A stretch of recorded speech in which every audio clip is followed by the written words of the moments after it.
College మైదానంలో మా నాయకుడు రాహుల్ గాంధీ గారి సమక్షంలో వరంగల్ రైతు డిక్లరేషన్ పేరు మీద ఏ రైతు కుటుంబంలో విషాదం ఉండకూడదు, వ్యవసాయం చేసే ప్రతి రైతు ఆనందంలో ఉండాలి, ఆర్థిక సంక్షోభంలో కూరుకుపోకూడదు, వాళ్ళను ఆదుకోవాలన్న లక్ష్యంతో 2 లక్షల రూపాయల రైతు రుణమాఫీ చేస్తామని ఆనాడు ఓరుగల్లు గడ్డ మీద నుంచే లక్షలాది తెలంగాణ రైతాంగానికి మాట ఇవ్వడం జరిగింది.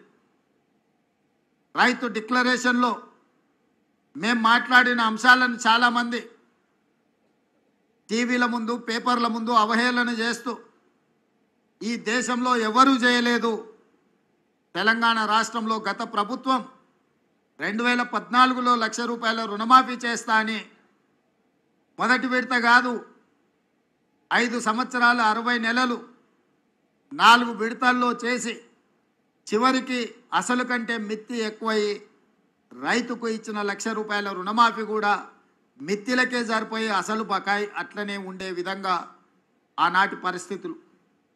ఆనాడు ధనిక రాష్ట్రానికి నిధుల కొరత లేకపోయినా ఆ రోజు రైతులకు న్యాయం జరగలేదు. మళ్ళీ రెండవసారి కూడా అదే వాగ్దానంతో ముందుకొచ్చి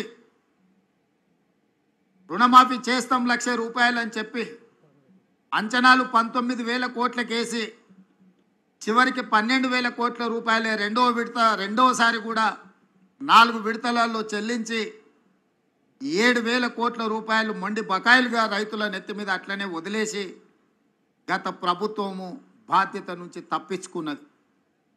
ఏది ఏమైనా 2 విడతలుగా కలిసి 10 సంవత్సరాలు 120 నెలలు కలిపితే కూడా 25,000 కోట్ల రూపాయలు గత ప్రభుత్వం చెల్లించలేకపోయింది.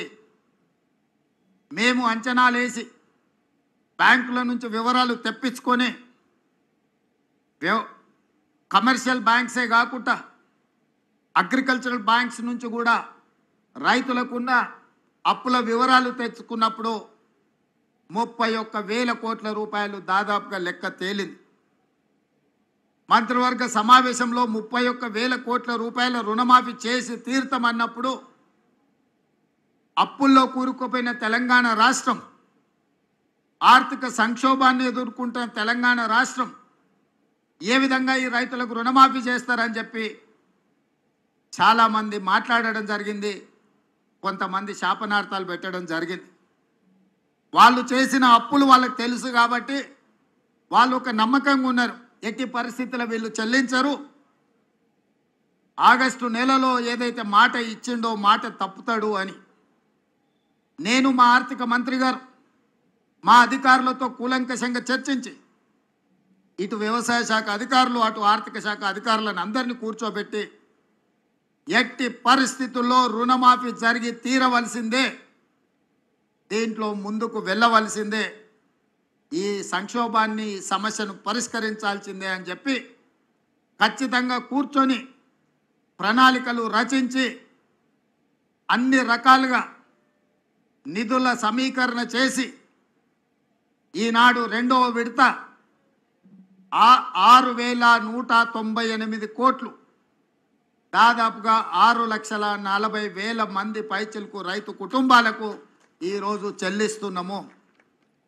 మొదటి విడతలో 6,098 కోట్లు దాదాపుగా 11.5 లక్షల రైతు కుటుంబాలకు లాభం జరిగితే ఈరోజు దాదాపుగా 6,198 కోట్లు 6.5 లక్షల రైతు కుటుంబాలకు మేలు జరుగుతుంది 2వ విడతల అని చెప్పి నేను గర్వంగా ఈ వేదిక మీద నుంచి తెలంగాణ రైతాంగానికి విజ్ఞప్తి చేస్తున్నా.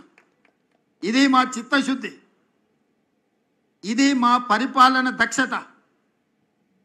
కాంగ్రెస్ పార్టీ గురించి ఒక మాటలో చెప్పాలి అని అంటే పండిత్ జవహర్లాల్ నెహ్రూ గారి నుంచి మొదలు పెడితే లాల్ బహదూర్ శాస్త్రి వరకు దేశ భద్రత, ఆహార భద్రతకు అత్యంత ప్రాధాన్యత ఇచ్చినాం.